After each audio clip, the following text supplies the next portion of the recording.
My attention-seeking twin sister faked medical emergencies to ruin every milestone of mine, then went nuclear at my company award ceremony by systematically dismantling my career, reputation, and life. So, I chose the ultimate revenge: disappearing, and letting her live with the empty life she orchestrated.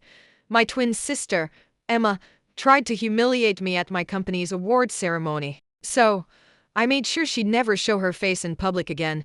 Growing up, Emma had perfected the art of destroying my moments. When I won the 4th grade spelling bee, she fainted on stage during the award presentation. Paramedics rushed in, teachers panicked, and my victory was forgotten in the chaos. Later, she admitted she'd held her breath until she passed out. "I just wanted to see if it would work," she said, smiling at my 13th birthday party, right as I was about to blow out my candles.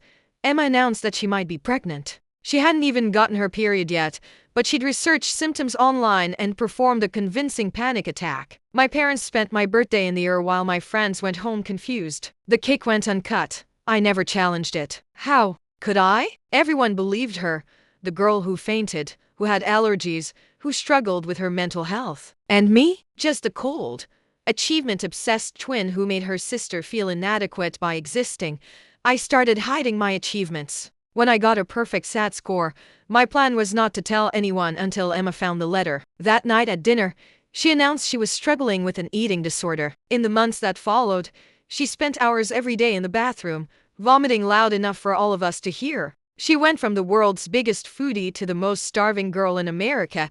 The worst was when I got into MIT. I'd kept the application secret and made sure the acceptance letter was sent to my friend's house. But Emma went through my laptop and found the confirmation email. That evening, she swallowed a bottle of aspirin in front of me. "I'm so worthless compared to you," she sobbed as I called 911. Maybe everyone would be happier if I just disappeared. I knew deep down it was part of her attention-seeking scheme. But the image of Emma salivating at the lips, keeled over on the verge of death, was burned into my mind. So much so that I deferred enrollment to stay home and support her. 3 days later, she made a miraculous recovery and spent my gap year talking about how guilty she felt for ruining my future. A year later, I reapplied for college for years, in a different state, building my own identity without being Emma's twin. I went low contact, occasional texts, holiday visits, but nothing more. For the first time ever, I was free to succeed without watching someone destroy themselves for attention. After graduation, I landed a job at a tech startup. 3 years of hard work later, I was recognized at our annual company awards ceremony for leading a project that saved the company millions.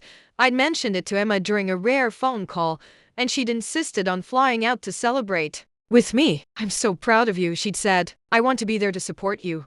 I should have known better." The ceremony was held at an upscale hotel with colleagues, executives, and industry professionals in attendance. Emma arrived early, charming everyone with her stories and energy. She seemed genuinely happy for me. During the cocktail hour after I received my award, I was introducing Emma to my team when she launched her performance. "I'm so proud of my sister," she announced loudly. I used to have to speak for her at family events because she'd literally hide in the bathroom crying from anxiety. "So, this is huge for her." My colleague Mark looked confused. "Really?" "She's one of our best presenters," Emma laughed. That practice laugh I knew so well. "Oh, she's learned to fake it well," but growing up, kids called her creepy twin behind her back. I spent my entire childhood doing damage control. She tried to smile like it was a joke, but I could hear the sharpness in her voice. My manager, Lisa, raised an eyebrow. "I've never noticed any social difficulties. She manages our biggest client relationships." "Well, you don't see what I see," Emma continued, her voice carrying across the room. She used to practice conversations in the mirror for hours. I'd catch her rehearsing hello over and over. Something clicked. Emma had a successful marketing career, a loving fiancé, and what seemed like a perfect life. She wasn't struggling with mental health or insecurity. She just couldn't stand to see me shine without dimming my light. I set down my champagne glass. "Emma, stop lying about me." The conversations around us quieted. She blinked, her practice smile faltering. "You've spent our entire lives making sure you were the only one people noticed. At every one of my achievements, you had to find a way to ruin it." "You're having some kind of breakdown." "No, Emma," I interrupted. "You had the breakdown every time anything good happened to me. You had an emergency. You're not my protective twin. You're the person who taught me that family can be your biggest threat. Finally, she froze in her tracks and left me alone. I didn't realize it yet, but my comments had stung Emma, and she wanted to use them to ruin everything I had ever worked for. I walked back to my hotel room in a daze, my hands still shaking from the confrontation. The hallway seemed endless, each step echoing against the marble floors. My phone buzzed incessantly in my clutch, but I couldn't bring myself to look at it yet. I needed a moment to process what had just happened. Back in my room, I kicked off my heels and sank onto the bed. The phone continued its relentless buzz. Finally, I pulled it out and my stomach dropped. 47 notifications. My LinkedIn app showed dozens of new messages. Instagram had exploded with tags. But it was the text message preview that made my blood run cold. Emma had already posted a video. My fingers trembled as I opened Instagram. There it was, posted just 20 minutes ago. Emma's tear-streaked face filled the screen. The caption read, "When your own sister attacks you for trying to share in her joy, I'm heartbroken." The video had already accumulated over 300 views and climbing. I clicked play, though every instinct screamed not to. Emma's voice, perfectly calibrated to sound broken but brave, filled my hotel room. She described how she'd flown across the country to support me, only to be verbally assaulted in front of my colleagues. The camera angle was strategic. You could see her tears, but not the calculating look I knew was in her eyes. The comments were already pouring in. "So sorry this happened to you. Your sister sounds toxic. Family can be so cruel." My colleagues were starting to engage. Mark's wife had commented with a string of heart emojis. My phone rang. "Mom," I let it go to voicemail. Then a text from Emma. "You humiliated me. Now I'll show everyone who you really are."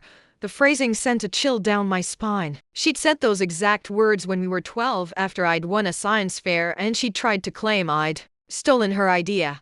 I immediately started screenshotting everything. The video, the comments, her text. My hands moved on autopilot, years of documenting her behavior kicking in. Once I had everything saved to my cloud storage, I blocked her on all platforms. The silence that followed felt both liberating and ominous. My phone rang again. This time it was Lisa, my manager. I answered on the third ring. She asked if I was okay, mentioned that someone had forwarded her a concerning video. I kept my response measured, professional. I explained it was a family matter and I was handling it. She seemed satisfied but reminded me we had the client presentation Monday morning. I assured her I'd be ready. Sleep didn't come easily. I lay in the hotel bed, staring at the ceiling, replaying the evening. Every time I closed my eyes, I saw Emma's performance at the ceremony, the way she'd smiled while destroying my reputation. By 3 o'clock a.m., I gave up and opened my laptop to prepare for Monday's presentation. The next morning, I arrived at the office early, hoping to avoid questions. The building was mostly empty, just a few other early risers grabbing coffee. I made it to my desk without incident and buried myself in spreadsheets. Around 9 o'clock a.m., Mark appeared at my cubicle. His usual easy smile was replaced with something more tentative. He asked if we could talk privately. My stomach sank. In the small conference room, he shifted uncomfortably. "My wife saw the video," he said quietly. "She was concerned about his work environment, worried about the kind of people he was associating with." He emphasized he didn't believe Emma's version, but his wife was pregnant and anxious about drama. I nodded, kept my expression neutral, assured him it was an isolated family incident and wouldn't affect our work. He seemed relieved but still uncertain as he left. Back at my desk, I noticed several colleagues glancing my way. Conversations stopped when I walked by. The video was spreading through our professional network like wildfire. I pulled up LinkedIn and saw the damage. Emma had tagged our company and used hashtags related to workplace wellness and family trauma. She turned my professional achievement into her personal platform. I had two choices: respond publicly and risk escalating the situation, or stay silent and let her control the narrative. Every instinct screamed to defend myself, post my own video explaining the years of manipulation. But I knew that would just feed the drama and make me look defensive. I chose silence, closed LinkedIn, turned off notifications, and focused on the client presentation. The work had always been my escape, and I wasn't going to let Emma take that from me. But Emma interpreted my silence differently. By lunch, she'd posted a follow-up, discussing how my pattern of aggression had affected her throughout our lives. She painted herself as the perpetual victim trying to love a sister who only knew how to hurt. The post was crafted brilliantly, just enough detail to seem credible, just enough emotion to garner sympathy. HR called that afternoon. They needed to schedule a mandatory meeting for the following morning: company policy when situations might affect the workplace environment. I agreed, my voice steady despite the growing knot in my stomach. My parents called 17 times. I finally answered on the 18th. Mom was crying, demanding to know what I'd done to Emma. Dad's voice in the background asked why I couldn't just get along with my sister. I tried to explain, but they'd already seen the video and formed their opinions. The call ended with Mom saying they were driving down to sort this out. Then came the email that made my blood run cold. Our biggest client, the one whose contract I'd worked so hard to secure, had concerns. They'd been contacted by someone claiming to be my sister, warning them about my unstable behavior. The email was polite but firm. They needed assurance their account was in good hands. I immediately called the client and spent 40 minutes reassuring them. During the conversation, they mentioned details about my childhood that only Emma could have known. She'd called them personally, presenting herself as a concerned family member trying to protect them from her troubled sister. The scope of Emma's campaign became clear. She wasn't just posting videos for sympathy. She was systematically contacting everyone in my professional network. I pulled up LinkedIn again and saw the pattern. She'd viewed profiles of all my colleagues, my clients, even former classmates in the industry. Lisa called me into her office. She'd noticed something interesting on Emma's company website.